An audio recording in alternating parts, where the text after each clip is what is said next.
digərlərini xatırlamaq dualarda, onlara dua etmək bizim üçün nə qədər faydalıdır, nə qədər müsbət cəhətləri var bunun. İstərdim elə azı buna toxunasınız. Bəli, dünən müəyyən qədər toxunduq və bugün də davam edirik həmən mövzunu. Yəni ikinci gündə artıq biz başqalarını dua etmək.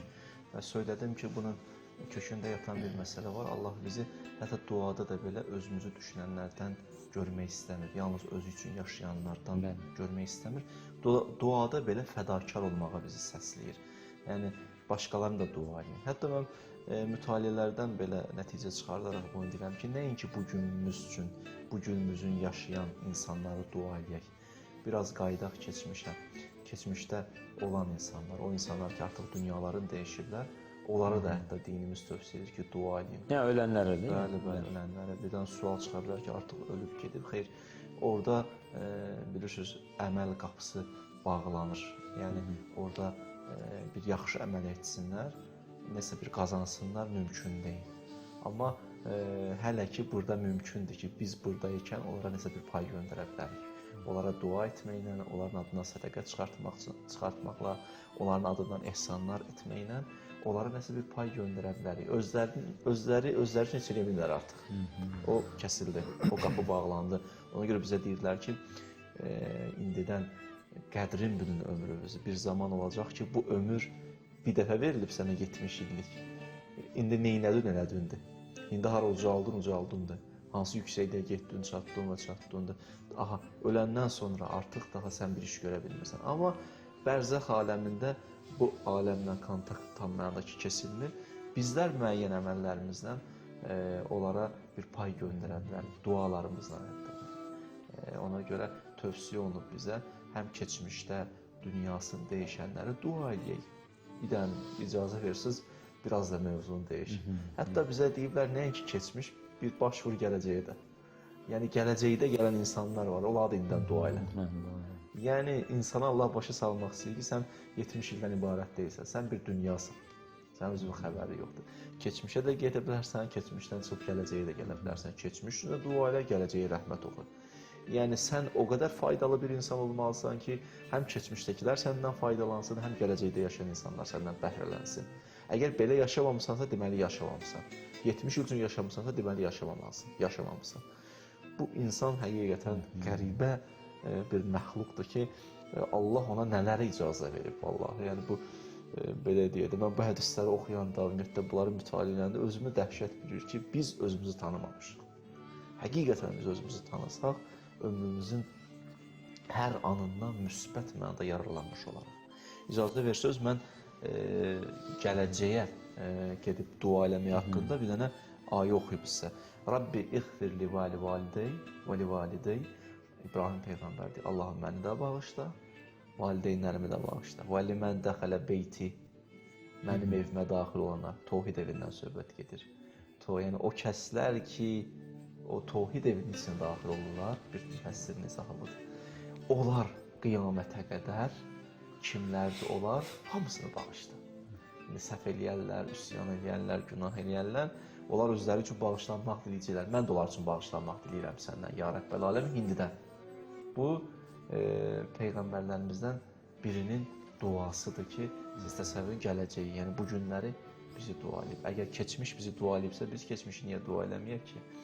Yəni, biz də keçmişdə yaşayan insanlar ki, olub, onlardan eləməliyik, dua eləməliyik. Yəni, təkcə bizi Peyğəmbərlər dua eləmir ki, övliyalar da həmən bu üslubdan istifadə edib bizi dua ediblər. Ona görə biz də onları unutmamalıyıq.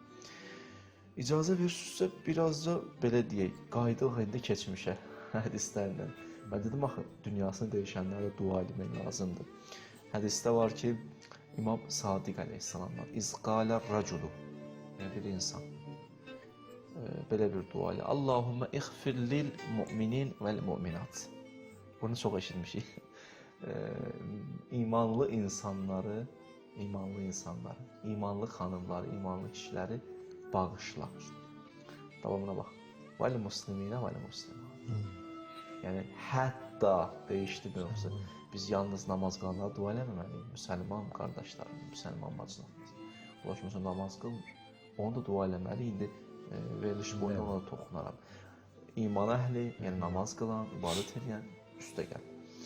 Müsəlmanlar, onlar ki, məsələn, müsəlmandırlar, onları da bağışla, müsəlman xanımları bağışla. Əl-əhyəi minhum, dirilərdir niyyətim, ya Rəbbəl aləmin, diriləri bağışla. Sonra nə deyir davamında? Və cəmi'əl əmvat, və ölüləri bağışla, dünyasını dəyişmişlər. Fikir verdiniz, qayıtdıq ara, keçmişə bir-birlə qayıtdıq. Allah neyniyər? Çox qəribə hədisdir bu.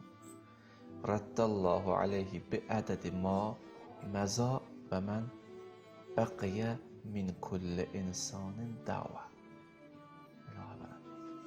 Sən ki, deyir, kim ki, dua elədin ta Adəmdən bu günə qədər. Ölü, diri fərqləmir. Hər insanın sayı qədəri sənin üçün Allah bir dənə dua ayırır.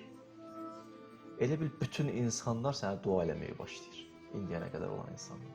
Hər insanı ki, sən dua etdin, duaya layiq olan insanları, onların əvəzində Allah bir dənə dua ayırır sənin üçün. Həmən dualar sanki bütün vücudumu bürüyür, sanki bütün aləm səni başlayır dua eləməyə. Adəmdən da indiyənə qədər. Bu hədisdir, nə maraqlı hədisdir ki, yəni Allah sanki başa salmaq istəyir ki, sənin duan elə bilmə cavabsız qaldı. Sənin hər bir şəxs üçün etdiyin duan üçün bir dənə dua ayırdım sənə. Elə bil, bir şəxs də kənardan sənə dua edir. Sən belə dua elədin, başqa insanlar da sənə dua elədi. Ona görə yaxşı olar ki, biz belə dualardan məhrum olmayaq, başqalarını da dua eləyək. Və bu dualar Allah qatında olduqca dəyərlidir. Və bir başqa hədisdə deyim sizə, buyurulur ki, mən da lil-mu'minin vəl-mu'minat, kim imanlı insanlar üçün dua elə, istər xanım, istər kişilər, yenə də musliminə vəl-muslimat, müsəlmanları dua eləyə, fi kulli yevmin 25 mərrə, 25 dəfə gün ərzində dua eləyə. Yəni, buradan nə çıxır? Yəni, bəzi vaxtlar elə görürsən, bizə deyilər, mənə dua elə. Biz də elə deyir, tez buradan bu dua elə, öz dualarımızı eləyək də, qutarsın, geçsin, canım qutarsın. Allah bəzi vaxtlar deyir, bir dəfə yox. Sənə ki, bir nəfər ola bilər, bir dəfə deyir, mənə dua elə. İmkanın var, bir 20 dəfə dua elə. Yəni, cəmaatı deyib, deyənə dua eləyib, elə dua eləmə. Ürəklə dua elə. Adam bir şey ısrarlı deyirəmsə bir şey, demək, çox istəyirəm də alınsın. Düzdürmü? Yəni, mən sizə gəlirəm, deyirəmsə, xahiş edirəm, filan gün, filan saatda olun da bizim tədbirdə. Sonra bir dənə deyirəm, olun da bu tədbirdə. Sonra yenə deyirəm, qardaş, xahiş edirəm, deməli, çox istəyirəm də səni. Deməli, 20 dəfə dua edirəmsə bir nəfər, deməli, ürəklə dua edirəm. O cümlədən də daha da məsuliyyətli yanaşıram. Bəli, bəli, əhsən. Yəni, düz deyir, məsuliyyətlə yanaşıram. Yəni, o şəxsin mənə sözü elə deyil ki, elə... Və duanı da məsuliyyətlə eləyirəm. O məsuliyyəti özümdə hiss edirsən ki, mən o mənə dua edib dediyinə görə yox, həm onu israrıma görə, həm də məsuliyyətlə istəyirəm ki, Allah, o məsuliyyəti sən mənə ki, vermirsən, mən də o məsuliyyətlə səndən istəyirəm ki, onun duasını müstəzəm. Düzdür. Allah sizdən razı olsun. Nəticəsi nə olacaq? Xeyrin olacaq. Nəzəallah əl-ğillə min sadrihi. Allah qəlbindəki kini çıxardar. Yəni, bəzi vaxtlar kinlə də olur qəlbimiz, yersiz kinlə. Bir insan ki, nifrətə layiqdir, qəlbimizdə onun üçün nifrətə də yer ayırmalıyıq. Yəni, qəlb həm məhəbbət, həm nifrətin məkanıdır. Həl-dini hubbun və boğz, din həm məhəbbətdən, həm nifrətdən ibarətdir. Bəli, ondan işim yoxdur. Qəlbin bir hissəsində bir yer ayrılır. Amma yersiz bəzi vaxtlar görürsən, kimlərəsə qarşı kinlənir, bir şəxsi ambisiya ola bilər, belə xüsusi ünsiyyətlə bağlı ola bilər, şəxsi intriqalar ola bilər, orada gərək qəlbimizə biraz nəzarət edək. O kinlərdən qəlbimizi yuyaq. O kin qəlbimizi bağlayır, zəncirləyir. Özdə xil kəlməsi, yəni zəncirləməkdir. Sanki bütün əlin qolun zəncirlənib, dünyadan qopub qalxa bilmirsən mələkuta, qopub qalxa bilmirsən meyraca, qalırsan yerdə, aləmi seyr edə bilmirsən, özünü bağlamırsan. Bir var, kənardan gəldi, adam əl qolun bağlayırlar, ayağını bağlayırlar. Yox, özümü bağlamışım. Xil, yəni bu mənada. Kinə bu cürlə yanaşıblar. Yəni, kin sanki zəncirləməkdir insanın özünü. Qoymur ki, hərəkət eləsin.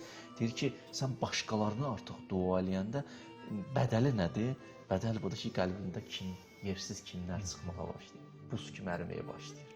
Çox maraqlıdır. Dua kin əridir. Dua kin buzunu əridir. Belə deyir. Bu bir xeyridir. Sonra xeyri nə dedik? Kətəbəhu minəl əbdal inşaallah.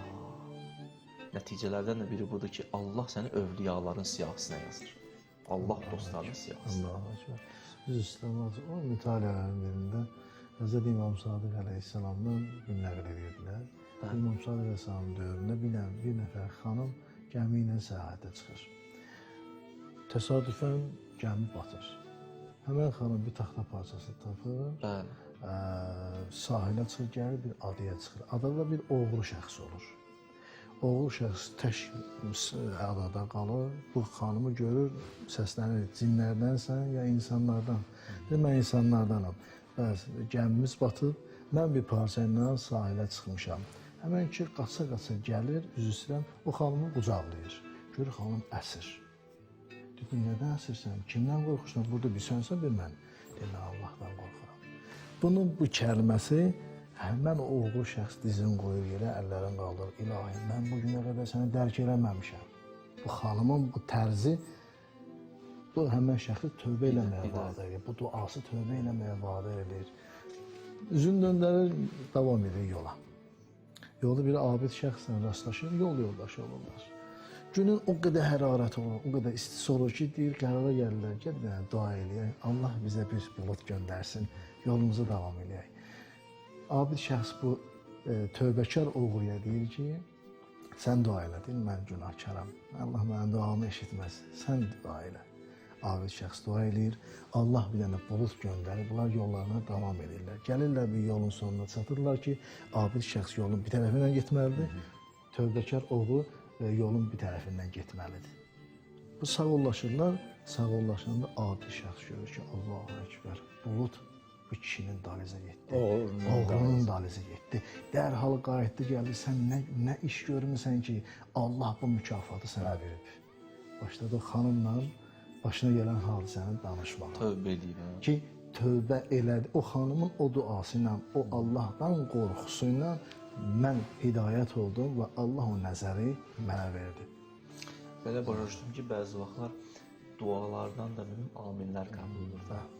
Qarşı tərəf bir amin deyir, duanı qaldırır səmaya, ərşə qədər qaldırır. Bir dənə də mövzudur bu Oktay mənim, yəni təəssüf hissi ilə. Mən nə söz vermişdim izləyicilərə, onları demişəm, danışmışam dedim ki, neçə əvvəllər demişəm, danışacağam. Bir dənə mövzuda söz vermişəm, ona danışacağam, amma bəzi mövzulara söz vermədim, üçün çatdıra bilməyəcək. 27-si də artıq gündüzdür. Mövzulardan da biri budur ki, cəm ilə duanın faydası. Bir, sən dua edirsən, qarşı tərəf amin deyir. Bunun faydası. İki, neçə dənə mövzu qalıb, mən bilmirəm necə edim. Amma çox təəssüf. Ev ki, Ramazan ayı 30 günə ibarətdir. İnşallah Allah qismət edir, Ramazandan sonra bir başqa mövzudan davam elətdir. İnşallah. Ona görə deyir ki, əgər Ramazan hədis deyir, bu Ramazan ayının qədrini bilsəydiniz, bilsəydiniz hansayı, deyərdiniz ki, bütün il Ramazan olsun. Həqiqətən böyük günlər, əzəmətli günləri yaşayırıq və əlimizdən gətirir. Ramazan ayından sonra adam artıq bir neçə gün keçir, artıq darıxmağa başlayırsan. Kaş bu həmin günlər, həmin saatlər, həmin imsak, o başlanlıqlar, həmin iftarlar olaydı, həmin o gecələr olaydı, həmin o proqramlar olaydı. Yəni həqiqətən heyfsilənir adam. Bu hədisdən də ki, bir dənə nəticə çıxartdıq. Deməli, 2 dənə xeyri oldu da. Bir xeyri bu oldu ki, qəlbimiz kindən təmizlənir. İkinci xeyri nə oldu? Allah dostu oluruq. Fikir verin, Allah dostu olmaq kindən təmizlənəndən sonra mümkündür. Allah dostuna kinlənməklə Allah dostu ola bilmərik. Belə birinci o sərhədli səddi aşaq ki, gedək Allah dostu olaq. Yəni Allah dostunun olmağın yolu Allah dostlarını sevməkdən başlayır. Allah dostlarını sevməsək Allahın dostu ola bilmərik. Düzdür? Biraz da icazə verirsinizsə, yenə davam eləyək asta-asta. Biraz da mövzunu lap belə böyüdək.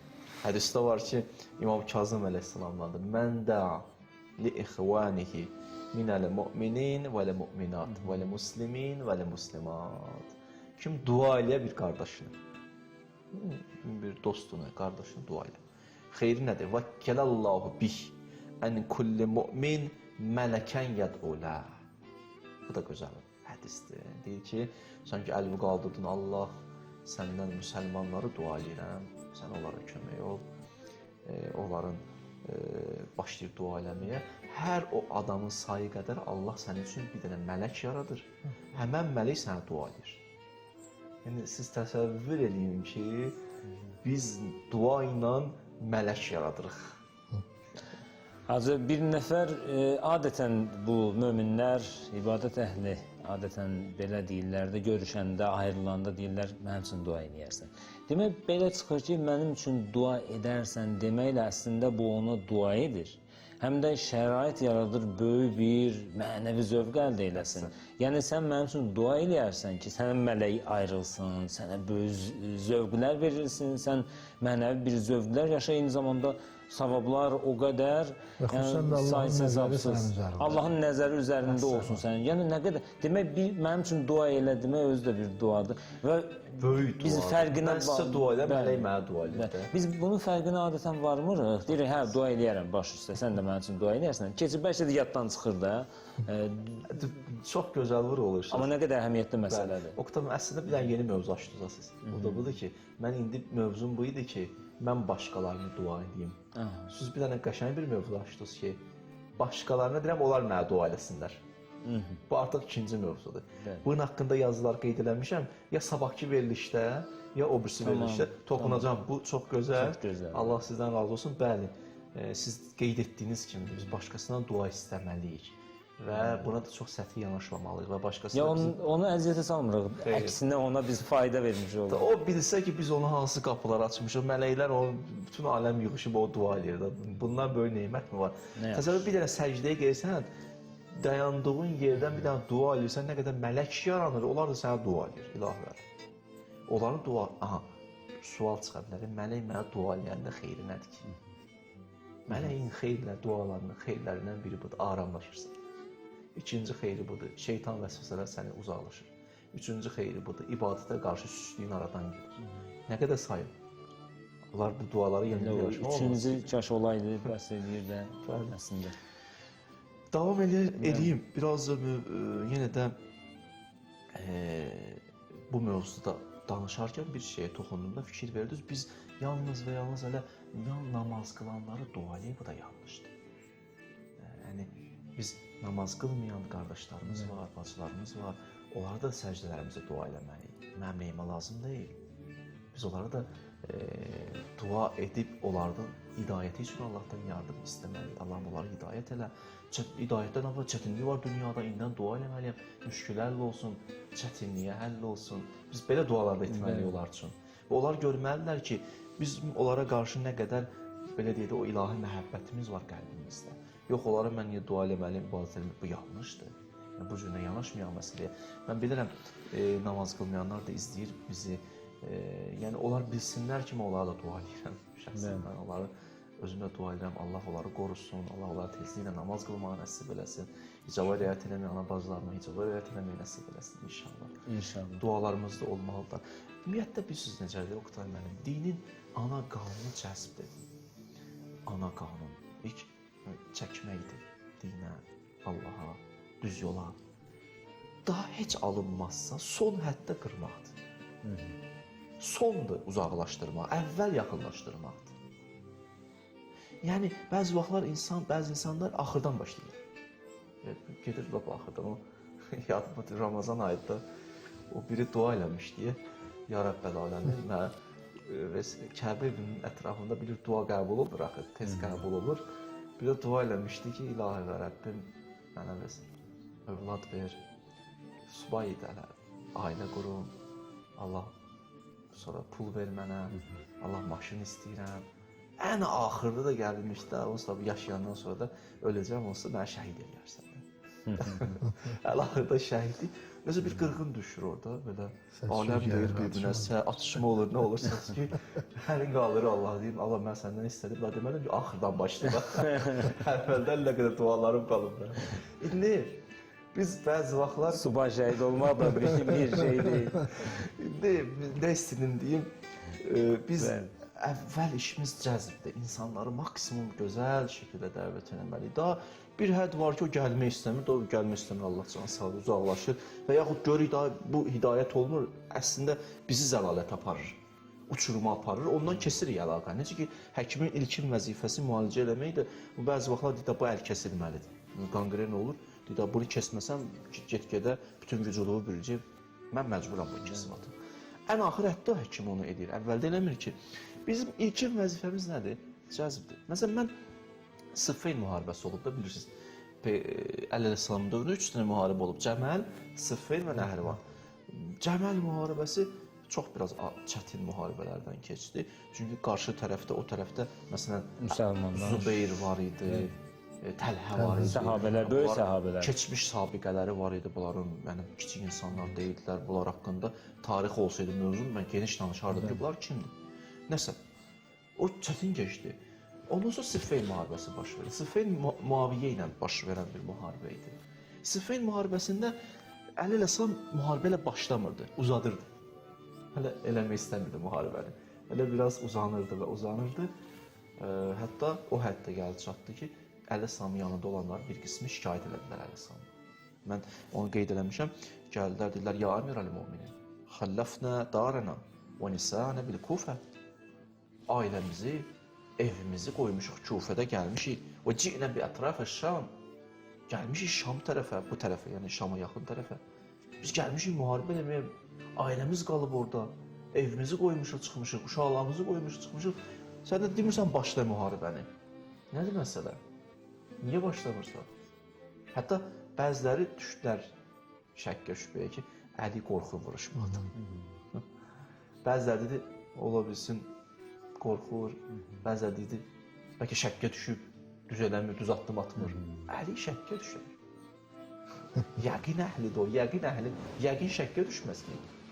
Yəni, mümkün deyil ki, yəqin şəkkə çevrilsin.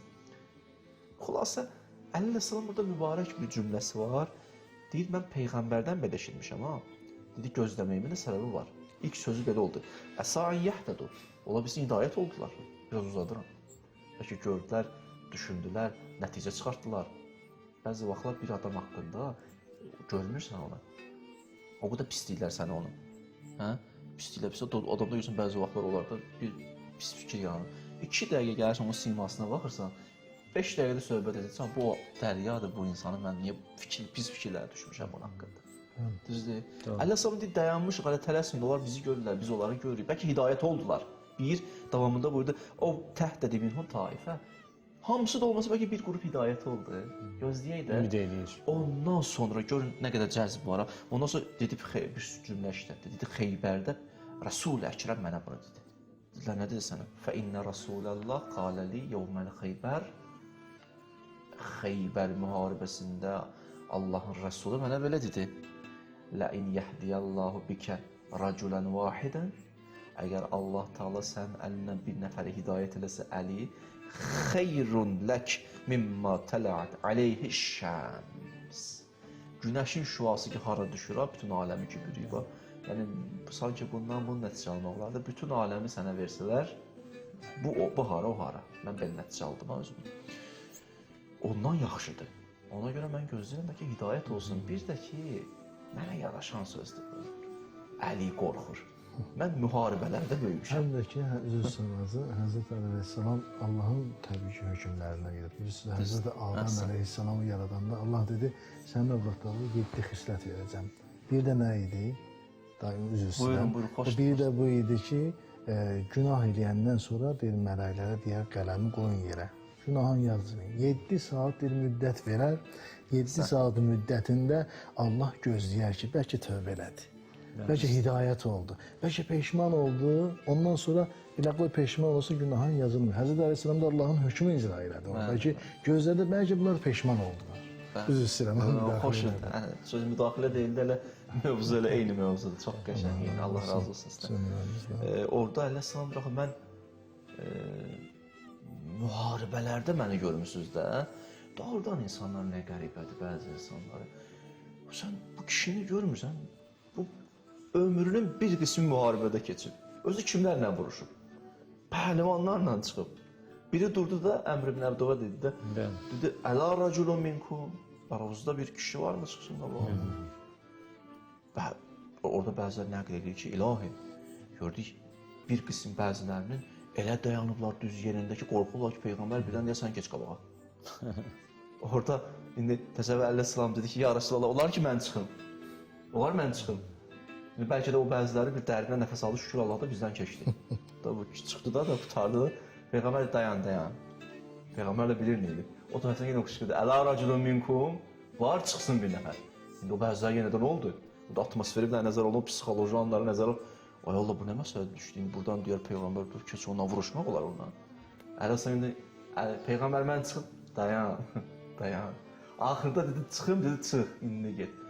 Yoxdur da çıxan yox idi də. O şəxsdir ki, meydanda qabaqda gedir. O şəxsdir ki, bəzi müharibələrdə oxumuşam şəxsən tarixdəki bir qism insanlar qoyub qaçırdılar Peyğəmbəri.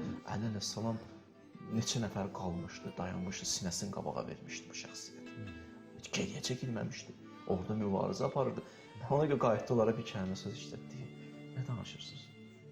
Mən müharibədən qorxanam, ölümdən qorxanam, müharibələrdə olmuşam. Bir də deyirsiniz, bəlkə şəkkə düşüb vuruşmaq istəmir. Şəkkə düşsəydim Cəməldə düşərdim. Cəməldə bundan pis idi vəziyyət. Orada gör kimlər var idi. Orada Zübeyir var idi, Təlhə var idi və sairlər var idi. Orada düşməmişəm şəkkə, gəlib Siffeynə düşəcəm şəkkə. Muaviyə ilə. Bunu ilə mən şəkkə düşərəm. Ağlınız deyirsən özünüzə gedib tez baza düşürsünüz şəkkə, bəziləri tez düşür şəkkə. 30 ilin dostudur məsələn, 30 ilin dostu. 2 saat gedib məsələn başqasına oturub bunun haqqında bir kəlmə deyir, söz deyib. 30 ildir bunu tanıyır ha. Düşüb indi şəkkə.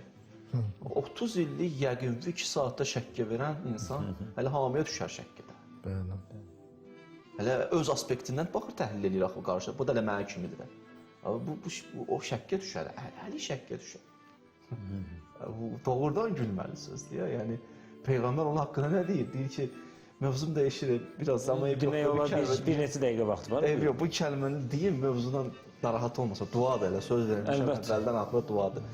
Baxın, o Əleyhisselam haqqında sözü var, deyir, Əli ha tərəfə getsə, haqq da onunla tərəfə gedir. Yəni, Əli pişnamaz dursa, haqqını inir, ona iqtida eləyir. Yəni, bu şəxsiyyət elə bir şəxsiyyətdir ki, haqq ona baxır, itaət edir bu mənada. Yəni, Əli haqdan kənara çıxmaz ki, bu canlanılsa bu olur bu şəxsiyyət, yer üzündə bir insan cilddən düşsə gəl. Ona görə, düzdür, haqq Allahdır, təcəllisidir də kamil insan. Haqqın təcəllisidir yer üzündə kamil insan. Ona görə Əli əleyhissalam üçün bu kəlməni demək olduqca yanlış bir kəlmədir. Amma nə istəyirdi desin, Əleyhissalam nə istəyirdi? Cəzb eləmək istəyirdi. Bəlkə bir nəfər hidayət oldu. Niyə açdın bu qədər mövzunu? Biz dua eləməliyik namaz qılmayan qardaşlarımız, bacılarımız. Biz onlara gözəl hidayəti üçün çalışmalıyıq. Bugünkü mən mövzunu düz yekunlaşmalıyam. Mən yekunlaşacağam, əziz qardaşım oxuyacaq da. Onu böyük bir məhəbbətlə də qulaq asacağam inşallah. Baxın, bugünkü mövzunu dua eləməliyik başqalarına. Hətta getməliyik keçmişə. Oradan sonra gəlməliyik bugünə, bugündən də çıxmalı keçmişik, getməliyik hara? Gələcəyə qədər. Bəşər dua eləməlidir, keçmiş, gələcək və bugünü. Xeyirləri nədir? Xeyirlərindən biri kin qəlbimizdən çıxır. Allah dost oluruq. Hər şəxsin müqabilində Allah bir mələk yaradır. O mələk mənə dua edir. Digər xeyrin oldu. Digər xeyri də bu oldu ki, hər bir fərd çünki dua eləmirsən, onun müqabilində bir dənə ayrıca bir sənə dua yaranır. Bütün vücudunu bürüyür dualar. Mələklər bir tərəfdən, dualar bir tərəfdən, aləm bir tərəfdən, qəlb olur, təmiz olursan, övliyaullah. Yəni, dua ilə övliya olmaq mümkündür. Allah dostu olarıq. Gözəl. Hacı, yekun olaraq sözünüzə qüvvət olaraq həm də bir qeyd edim. Bizdə adətən qəbirstanlıqlarda, qəbir üstündə dünyasını dəyişən üçün Allahümme məğfir lil mu'minina vel mu'minat vel muslimina vel muslimat ələhiyyə minhum vel əmvat, bu duanı oxuyurlar. Mən duanı istəyirəm, işarə elədim də bir an. Bəli. Amma bu həmişə oxunmalıdır. Möminlər bir-biri üçün oxumalıdır. Həm dirilər orada qeyd olunur, həm ölülər qeyd olunur. Doğrudur. Çox gözəl. Sözünüzün yekunu olaraq. Minnətdaram sizə Hacı. Elə bir dənə də bizim bu izləyicilərimiz üçün dua edin, sonra Hacıya söz verək və bitirək verilişimizi. Bugün hələ dualarım qoy, namaz qılmayan qardaş bacılarımı həsr edeyim. Amma ilk duamdakı İmam Zamanla başlamışam. Ramazandan elə İmam Zamanla da istəyirəm davam edin. Allahım ilk duam İmam Zaman əleyhissalamımızın zuhurunu təcil et. Allahım namaz qılmayan qardaş bacılarım oldu ki, oruç tutdular. Həmən tutduqları orucun hörmətinə xatir namaz qılmaq onlara nəsib elə. İcaba riayət eləməyən ana bacılarımıza icaba riayət eləməyən nəsib elə. Bismillahirrahmanirrahim. Namaz və iftar vaxtı. Sual: şam azanı vaxtı iftar etmək yaxşıdır, yoxsa məğrib və işa namazlarını qılmaq? Bütün müctəhidlərin rəyinə əsasən məğrib və işa namazını qılmaq yaxşıdır. Amma onu bir şəxs gözləyirsə və çox aclıq nəticəsində namazı hüzuri qəlblə, qəlbin iştirakı ilə qıla bilmirsə, bu halda iftar etmək yaxşıdır. Ramazan ayında səfər. Ramazan ayında oruç tutmamaq üçün səfərə çıxmaq olarmı? Bütün müctəhidlərin rəyi: Ramazanda səfərə çıxmağın oruç tutmamaq məqsədi ilə olsa belə eybi yoxdur. Amma bu iş orucluğun 23-cü gününədək məkruhdur, bəyənilmir. Günortadan qabaq səfərə çıxmaq. Günortadan qabaq səfərə çıxmağı qərara alan şəxsin orucunun hökmü nədir? Bütün müctəhidlərin rəyinə əsasən Ayətullah Təbrizi və Sistanidən başqa. Günortadan qabaq səfərə çıxanın orucu batildir. Amma tərəxxüs həddinə çatmazdan qabaq orucunu aça bilməz. Ayətullah Təbriziyə əsasən, əgər gecənin əvvəlindən səfərə çıxmaq qərarı olsa və günortadan qabaq səfərə çıxsa, orucu batildir və tərəxxüs həddinə çatmamışdan qabaq orucunu aça bilməz. Günortadan qabaq səfərə çıxmaq fikri olsa, vacib ehtiyata görə oruç tutmalıdır. Ayətullah Sistaniyə görə, günortadan qabaq səfərə çıxsa, vacib ehtiyata əsasən orucunu açsın, amma tərəxxüs həddinə çatmamışdan qabaq orucunu aça bilməz. Səfərə çıxan şəxsin orucunun qəzası. Ramazan ayında səfərə çıxan şəxs qəzadan əlavə kəffarı da cərimə ödəməlidirmi? Bütün müctəhidlərin rəyinə əsasən xeyr, təkcə orucların qəzası vacibdir və kəffarı ödəmək lazım deyil. Amma orucların qəzasını növbəti Ramazan ayına qədər təxirə salarsa, təxirə saldığı hər bir gün üçün bir müd təam kəffarı ödəməlidir. Səfərdə oruc. Səfərdə qəza oruclarını tutmaq düzgündürmü? Bütün müctəhidlərin rəyinə əsasən xeyr, caiz deyil. Nəzr orucu. Ramazan ayında səfərdə olan şəxs nəzr edib oruç tuta bilərmi? Bütün müctəhidlərin rəyinə əsasən xeyr, icazə yoxdur. Həzrət-i Seyyid-i Şühəda İmam Hüseyn əleyhissalamın məqbərəsinə daxil olduqdan sonra orada nəzr edib oruç tuta bilərəmmi? Səfərdə nəzr orucu tutmağa icazə yoxdur.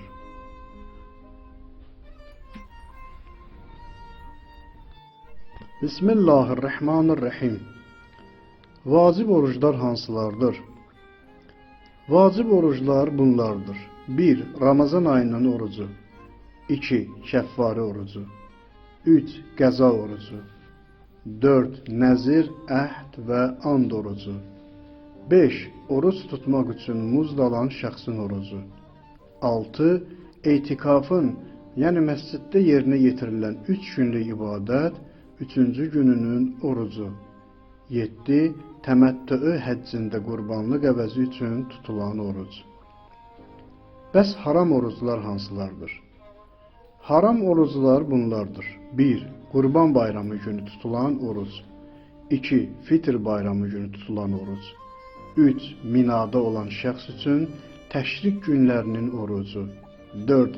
Ramazan niyyəti ilə şək gününün orucu. Bilinmir, Şəbanın axırıdır, ya Ramazanın əvvəli. 5. Susmaq orucu. 6. Gecə gündüz tutulan oruc. 7. Qadının ərinin hüquqları ilə zidd olan müstəhəb orucu. 8. Övladın ata-ananın əziyyətinə, narahatlığına səbəb olan müstəhəb orucu. 9. Xəstə şəxsin, orucun zərərli olduğu şəxsin tutduğu oruc. 10. Müsafirin orucu, səfərə gedən şəxs, istisna olmuş yerlərdən başqa. Müstəhəb oruclar hansılardır? Haram və məkruh olan günlərdən başqa, ilin bütün günlərində oruç tutmaq müstəhəbdir. Amma bəzi günlərdə oruç tutmaq daha çox məsləhətlidir. Həmin günlər bunlardır. 1. Hər ayın 1-ci və axırıncı cümə axşamı. 2. Hər ayın 10-undan sonra olan birinci çərşənbə günü. 3. Hər ayın 13, 14 və 15-ci günləri. 4. Rəcəb və Şəban aylarının bütün günləri, ya bu iki aydan bəzi günlər. 5. Novruz bayramı günü. 6. Zilqədə ayının 25-ci, 29-cu günü. 7. Zilhiccə ayının 1-dən 9-una qədər. 8. Qədr-Xum bayramı günü, Zilhiccə ayının 18-i. 9. Məhərrəm ayının 1-ci və 2-ci günləri. 10. Məhəmməd Peyğəmbər Salavatullahın mübarək doğum günü, Rəbbül Əvvəl ayının 18-i. 11. Həzrəti Muhammed sallallahu aleyhi və alihi və səlləmin Peyğəmbərliyə seçildiyi gün, Rəcəb ayının 27-si. Məkruh oruclar, yəni bəyənilməyən oruclar hansılardır? 1. Aşura gününün orucu. 2. Ərəfə günün orucu, dua oxumağa mane olsa. 3. Ev sahibinin izni olmadan qonağın müstəhəb oruç tutması. 4. Övladın, ata-ananın icazəsi olmadan müstəhəb orucu. Bismillahirrahmanirrahim. Orucun mənası. Oruc sözünün lüğət və terminoloji mənası nədir? Savm, oruc, lüğətdə hər bir şeydən çəkinmək mənasındadır.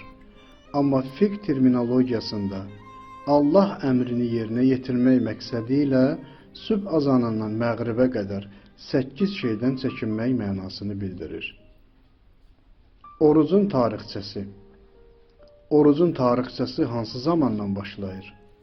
Tarixdə bir çox dəlillər var ki, oruc Yəhudilər, Məsihilər və başqa millətlər və tayfalar arasında mövcud olmuşdur. Onlar qəm-qüssə ilə üzləşən zaman tövbə və Allahın razılığını əldə etmək üçün oruç tuturdular. Belə ki, bu yolla onun qarşısında acizlik və təvazökarlıq göstərib, bu günahlarını etiraf edirdilər. İncildə oxuyuruq ki, Məsih 40 gecə, gündüz oruç tutmuşdur. Quran-ı Kərim açıq-aşkar bəyan edir. Bu ilahi əmr əvvəlki ümmətlərdə də vacib imiş. Orucun dərəcələri. Məlum olduğu kimi əxlaq alimləri orucu ümumxalq kütləsinin orucu, xüsusi adamlar və daha xüsusi adamların orucu növlərinə bölmüşlər. Bunun dini əsası varmı? Əxlaq alimlərinin yuxarıda qeyd olunmuş baxışı bu barədə mövcud olan rəvayətlərdən alınmışdır. İmam Baqir əleyhissalam ümumxalq kütləsinin orucu barədə buyurur. Oruç tutan şəxs 4 işdən çəkinərsə, onun gördüyü digər işlər orucuna xələl gətirməz. Yemək, içmək, qadınlarla cinsi əlaqədə olmaq və başı suya batırmaq. İmam Cəfər Sadiq əleyhissalam xüsusi möminlərin orucu barədə buyurur. Oruc olduqda sənin qulaq və gözün haram işlər qarşısında, həmçinin bütün bədən üzvlərin pis işlər qarşısında oruç tutmalıdır. Həzrət Əli əleyhissalam isə daha xüsusi möminlərin orucu barədə belə buyurmuşdur. Qəlb orucu və özünü günahkar fikirlərdən qorumaq qarın orucu və özünü yeməkdən saxlamaqdan üstündür. Bismillahirrahmanirrahim. Orucun növləri. Oruc bir baxımdan 4 qismdir. Vacibi oruc, məsələn, mübarək Ramazan ayının orucu. Müstəhəb oruc, məsələn, Rəcəb və Şəban aylarında tutulan oruc. Məkruh oruc, məsələn, Aşura günü tutulan oruc. Haram oruc, məsələn, Fitr bayramı günü, Şəvval ayının 1-i və Qurban bayramı günü Zilhiccə ayının 10-u tutulan oruc. Vacibi oruclar bunlardır. Mübarək Ramazan ayının orucu, qəza orucu, kəffarə orucu, ata və ananın qəza orucu, nəzir, əhd və and vasitəsilə vacib olan müstəhəb oruc. Etiqaf günlərinin 3-cü gününün orucu. Təməttü həccində qurbanlıq əvəzinə tutulan oruc. Aşura günü oruç tutmağın hökmü nədir?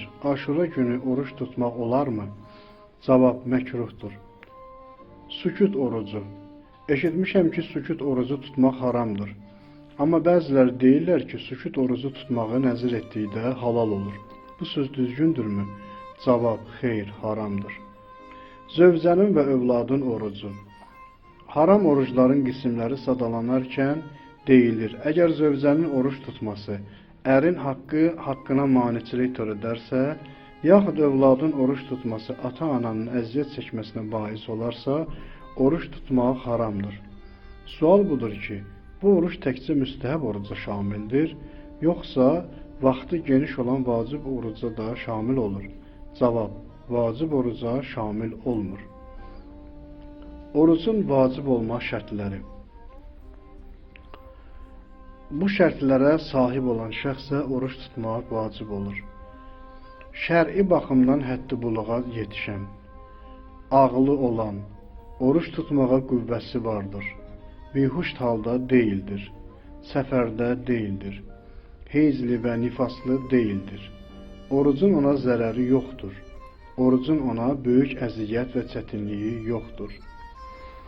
Oruç tutmağın əziyyətli olması. Şər'i baxımdan həddi buluğa yeni çatan şəxsin oruç tutmağa qüvvəsinin çatmaması. Əgər bədənin zəifliyinə görə şər'i vəzifə yaşına çatan bir qızın oruç tutmağa qüvvəsi çatmırsa və Ramazan ayından sonra da gələn ilin Ramazan ayına qədər orucun qəzasını tuta bilmirsə, onun hökmü nədir? Cavab: ancaq bədənin zəifliyi və qüvvənin çatmaması səbəbilə orucu və onun qəzasını tuta bilməmək orucun qəzasının mükəlləfin boynundan götürülməsinə bais olmur. Ramazan ayında tutmadığı orucların qəzası ona vacibdir. Əgər şər'i vəzifə yaşına yeni çatan qızlara oruç tutmaq bir qədər çətindirsə, onların hökmü nədir? Qızların şər'i baxımdan həddi buluq yaşı qəməri ilə 9 yaşın tamamlanmasıdırmı? Cavab: məhşur nəzərə görə qızların şər'i baxımdan həddi buluğu qəməri ilə 9 yaşın tamamlanmasıdır.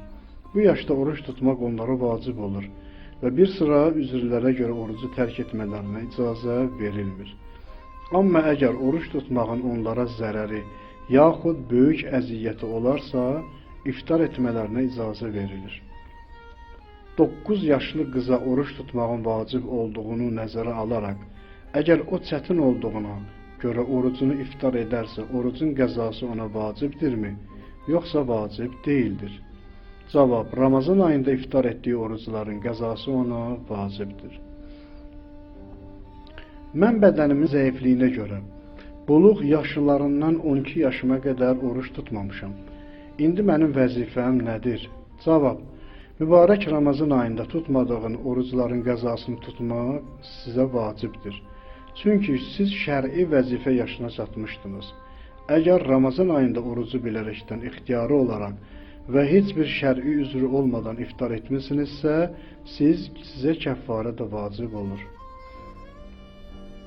Əgər buluq yaşına yeni çatan bir şəxs bədənin zəifliyinə və qüvvəsinin çatmadığına görə oruç tuta bilməyibsə, ona təkcə orucun qəzası vacib olur, yoxsa orucun qəzası ilə yanaşı kəffarəsi də vacib olur? Cavab: əgər oruç tutmağın ona böyük əziyyət və çətinliyi olmayıbsa və o bilərəkdən iftar edibsə, qəzadan əlavə kəffarə də ona vacib olur. Amma əgər oruç tutub xəstələnəcəyindən qorxubsa, təkcə orucun qəzasını tutmalıdır. Əziyyətli olduğuna görə orucu gün ərzində iftar etmək. Bir şəxs elə bir peşəyə sahibdir ki, aclıq və susuzluğa görə orucun ona böyük əziyyət və çətinliyi vardır. Nəzərə almaq lazımdır ki, bu şəxs peşəsini dəyişə bilmir. Eləcə də az yaşlı bir yeniyetməyə oruç tutmağın böyük əziyyəti vardır. Bu şəxs və bu yeniyetmə günün əvvəlində iftar edə bilərmi? Yoxsa onların başqa bir hökmü vardır? Cavab: sualda deyilənlərə əsasən onlar böyük əziyyət və çətinliyə düçar olduqları vaxt iftar edə bilərlər. Susuzluğa gəlincə, ehtiyat vacibə görə zəruri miqdarda iftar etməli, su içməli və günün qalanını imsak etməlidirlər. Hər bir halda sonradan həmin günün orucunun qəzasını tutmalıdırlar.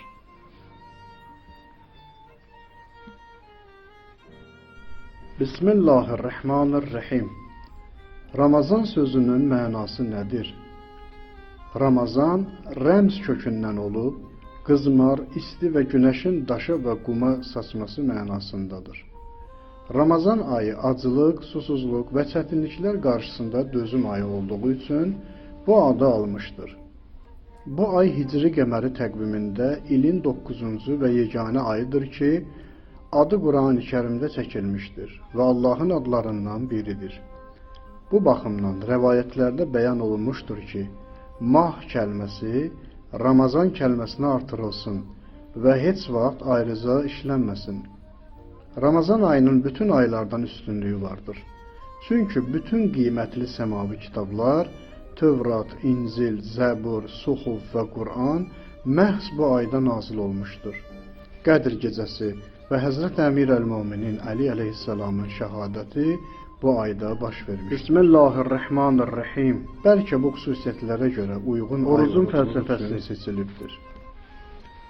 Sual: orucun faydalarını və fəlsəfəsini bəyan edin. Orucun çoxsaylı hikmətləri və faydaları vardır. Onların mühümləri bunlardan ibarətdir. 1. Oruc insanın ruhunu lətafətli, iradəsini güclü edir. Meyl və istəklərini nizamlayır, insana təqva və pərhizkarlıq yolunda kömək edir. 2. Oruc kasıb və varlı arasında bərabərliyi tənzimləyir. İnsanlar acılığı dadmaqla yoxsullar və məhrumlar haqda düşünüb, onların hüquqlarını ödəyir. 3. Oruc qəlblərə rahatlıq verir. 4. Oruc sağlamlıq və müalicə baxımından böyük təsirlərə malikdir və bədənin sağlamlığına səbəb olur. Rusiyalı alim Aleksey Saforin oruç tutmağı qan azlığı, uşağın zəif olması, revmatizm, göbələk xəstəlikləri, şəkər, böyrək və ciyər kimi bir çox xəstəliklərin müalicəsi yolu bilir. Bismillahirrahmanirrahim. Orucu batıl edən işlər. Yeyib içməyin meyarı. Əgər oruç tutmuş şəxs bilərəkdən bir şey yesə və ya içsə, onun orucu batıl olur. İstər onun yediyi və ya içdiyi şey yeyilən və içilən adi bir şey olsun, istər kağız, parça və bu kimi yeyilməyən bir şey olsun. İstərsə də az və ya çox olsun. Məsələn, çox kiçik bir damla su içsin və ya çörəyin kiçik qırıntısını yesin. Yarışda iştirak etmək səbəbilə orucu yemək. Futbol oyununda iştirak edən oyunçu çox aclıq və susuzluq çəkdiyinə görə orucunu yeyə bilərmi? Cavab: sualda deyilənlər orucu iftar etmək üçün səbəb hesab olunmur. Əgər Ramazan ayında oruç tutan şəxs bir gün sahur yemək üçün oyana bilməsə və buna görə də qüruba qədər orucunu davam etdirə bilməsə, belə ki, gün əsnasında onun üçün bir hadisə baş versə və o da orucunu iftar etsə, bu şəxsə orucun kəffarəsi vacib olurmu? Cavab: əgər bu şəxs orucunu o həddə qədər davam etdirsə ki, susuzluq və aclıq səbəbilə oruc onun üçün böyük əziyyətə çevrilsə və buna görə də orucunu iftar etsə, təkcə orucun qəzası ona vacib olur və kəffarə ona vacib olmur. Sübh azanından sonra sahur yemək. Əgər Ramazan ayında sahur yemək üçün oyansaq və yemək yesək, amma sonradan başa düşsək ki, yemək yediyimiz vaxt azan artıq verilmişdi, orucumuz qəbuldurmu, yoxsa həmin günün orucunun qəzasını tutmalıyıq? Cavab: əgər sübh olub olmadığını araşdırsalar və hələ sübh olmadığına yəqin edib yemək yesələr, amma sonradan yemək yedikləri vaxt sübh olduğunu başa düşsələr, oruc düzgündür və qəzası yoxdur. Nəzərə alsaq ki, hal-hazırda gündəlik işləri planlaşdırmaq üçün saatdan istifadə edilir və hündür binalara görə adətən şəhərlərdə fəcrin doğduğunu görmək mümkün deyildir. Bir şəxs öz saatına etibar edərək saata baxır və saat 4-ü göstərdiyi üçün sahur yeyir. Sonradan məlum olur ki, saatın batareyası qurtarmışdır və əslində o sahur yediyi vaxt saat 5-ə 15 dəqiqə işləyirmiş. Bu şəxsin orucu düzgündürmü? Həmçinin əgər bir şəxs saatı səhv gördüyü üçün saat 5 olduğu halda 4 olaraq gördüyü üçün sahur yeysə və sonradan səhvini başa düşsə, yəni fəcr doğulduqdan sonra sahur yediyini başa düşsə, onun orucu düzgündürmü? Cavab: hər iki halda əgər şəxs saata etibar edərək gecə olduğuna əmin olsa, amma sonradan bunun əksi məlum olsa, mübarək Ramazan ayında onun orucu düzgündür. Əgər bir şəxs yemək yediyi vaxt sübh olduğunu başa düşsə, nə etməlidir? Cavab: ağzındakı tikəni çölə çıxarmalıdır. Əgər bilərəkdən tikəni udarsa, orucu batildir. Oruc halında mədədən ağza gələn maddələrin hökmü. Bəzən insanın ağzı turş olur, yəni mədəsindən ağzındakı turş olan maddələr gəlir. Əgər oruç tutmuş şəxsin ağzı turşlanarsa və o bu maddəni səhvən və ya bilərəkdən udarsa, onun orucunun hökmü nədir? Cavab: əgər bu maddə ağız boşluğuna gəldikdən sonra oruç tutmuş şəxs onu bilərəkdən və ixtiyari olaraq utsa, orucu batildir. Amma əgər səhvən utsa, orucu batil olmur. Baş və sinədən gələn bəlğəm oruc halında udmaq. Zökəm xəstəliyinə tutulduğum üçün başımdan və boğazımdan ağzıma gələn bəlğəmi çölə tüpürmək əvəzinə utdum. Görəsən mənim orucum düzgündürmü, yoxsa düzgün deyildir? Mübarək Ramazan ayının bəzi günlərində qohumlardan birinin evində qonaq qalmışdım. Bir tərəfdən zökəm xəstəliyinə tutulduğum, digər tərəfdən də xəzarət çəkdiyim üçün vacibi qüsl əvəzinə torpaqla təyəmmüm etdim və zöhrə qədər qüsl etmədim. Bu iş bir neçə gün təkrarlandı. Həmin günlərdə mənim orucum düzgündürmü? Cavab: baş və sinədən gələn bəlğəmi udmaq oruca xələl gətirmir. Amma əgər bəlğəm ağız boşluğuna gələrsə, ehtiyat vacibə görə onu udmaqdan çəkinmək lazımdır. Oruç tutmaq istədiyiniz gün fəcr doğmamışdan qabaq cənabət qüslunu yerinə yetirməməyiniz və qüsl əvəzinə təyəmmüm etməyinizə gəlincə, əgər bu işinizin şər'i üzrə olsa, yaxud vaxtın darlığına görə təyəmmümsüz etsəniz, orucun batil olmasına səbəb olmur və təyəmmüm ilə sizin tutduğunuz oruç düzgündür. Əks təqdirdə həmin günlərdə sizin tutduğunuz oruc batildir. Bismillahirrahmanirrahim. Oruc halda başı su kranının altına yumağın hökmü nədir? Bütün müctəhidlərin nəzərinə əsasən, başı suyun altına bir dəfə tam salmaq orucu batil edir. Amma duş və su kranının altında baş yumağın eybi yoxdur. Lal cəvahirət əldə etmək üçün suyun altına batanların orucu. Su altına məxsus skafandradan istifadə etməklə suya batan, suya daxil olan şəxslərin orucunun hökmü nədir? Bütün müctəhidlərin rəyinə əsasən, baş əgər sudan mühafizə edən bir örtükdədirsə, oruc batil olmur. Oruç tutan şəxsin yeməyi qaytarması. Əgər oruç tutan şəxs ürək bulanması səbəbindən qusarsa, onun orucunun hökmü nədir? Bütün müctəhidlərin rəyi. Əgər özündən ixtiyarsız olarsa, eybi yoxdur. Amma qəsdən olarsa, oruc batildir. Tüstü və buxar. Oruç tutan şəxsin su buxarını nəfəs vasitəsilə udmasının hökmü nədir? Bütün müctəhidlərin rəyi. Hamam suyunun buxarı orucu batil etmir. Siqaret çəkmək. Oruc halda siqaret və tənbəki çəkməyin hökmü nədir? Bütün müctəhidlərin rəyi. Vacib ehtiyat budur ki, oruç tutan şəxs siqaret və tənbəki tüstüsündən qorunsun. Nəqliyyat vasitəsinin tüstüsü. Oruç tutan şəxsin boğazına nəqliyyat vasitəsinin tüstüsü daxil olarsa, onun orucu batil olarmı? Bütün müctəhidlərin rəyi.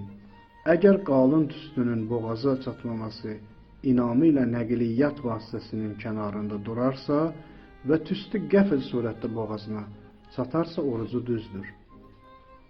Aerozol, çiləyici dərman cihazı. Müalicə üçün aerozol cihazından istifadə etmək, yəni onu nəfəs vasitəsilə qəbul etmək, orucu batil edərmi?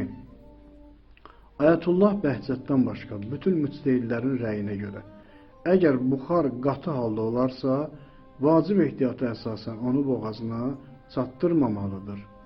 Əgər buxar ağız fəzasına su şəklində toplaşarsa, gərək onu udmasın. Ayətullah Bəhçətə görə buxar qatı olarsa, gərək boğazına çatdırmasın. Əgər buxar ağız fəzasında su şəklində cəm olarsa, gərək onu udmasın. Bismillahirrahmanirrahim. Hansı şəxslərə oruc vacib deyil? Bütün müctəhidlərin rəyinə görə. İnsanlardan bir qisminə oruç tutmaq vacib deyil. 1. Orucdan əziyyət çəkən qoca kişi və qadın.